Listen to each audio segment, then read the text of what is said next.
Hey guys, welcome back to week 5. This is April 26th through May 2nd's week. I hope you guys are doing well and staying healthy and trying not to be too stir crazy as we continue on through. We're about ready to finish up April and jump into our last full month of school, so that's exciting. So the science fact of today is scientists have, over the past few years, found several species of toothed frogs in Africa. So there are some new species, and they kind of look like snakes in the picture there, but they are toothed frogs. Little neat fact for the day. So the expectations moving forward for this week. Hopefully you guys got everything done with the natural selection and Darwin section, going over what natural selection is, doing your writing assignment, going through the lectures there. So the expectations for this week is, number 1, you're watching the intro, as I expect. Number 2, you read sections 9.2 through 3. And then we are going to have 2 lectures, each with their own activities that follow. So we have 2 lectures, one on evidence of evolution, and then there's a practice. Then for my CP students only, there is a crash course video to watch, and congruent with that on Edpuzzle. There will be a lecture on the mechanisms of evolution, mini lab or activity to run, and 2 case studies to watch. All in all, the videos themselves should take about, the 2 lectures, the 2 case studies, and the crash course should take about an hour to watch.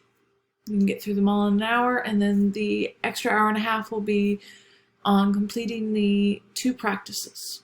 The one on the evidence of evolution and the one on the lectures of mechanisms of evolution.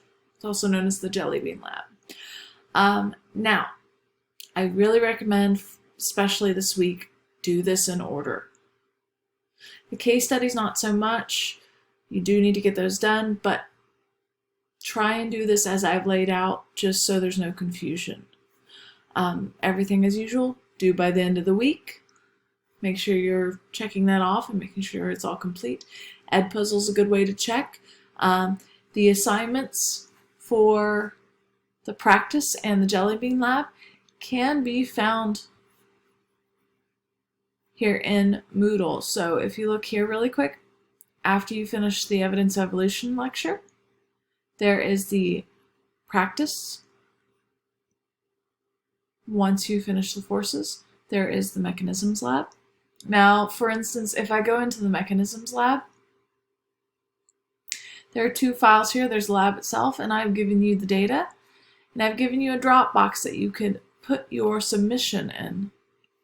You can either, for the practice and for the lab, either submit this to me through this Dropbox, or you can email it to me. I'm always giving you the option to email. And to clarify, based on a question I got from a couple of students, yes, I understand some of you guys are having some internet issues or crazy life at home right now. I will be accepting late work for full credit. So this is one of those rare opportunities. This is the time to, if you're running behind, that you don't have to worry about getting caught up, because as long as you get the work in by the end of the school year, it's fine. Just don't put everything off to the last minute. You're still going to get progress reports every week from me if you're not doing things, and parents will be contacted every week if you're not doing things. So make sure you're keeping up on things, but I do take late work. It's fine. All right. If you have any questions for me, let me know. I hope you guys are still staying healthy and safe, as the numbers are still piling up for this. And I'll see what you submit.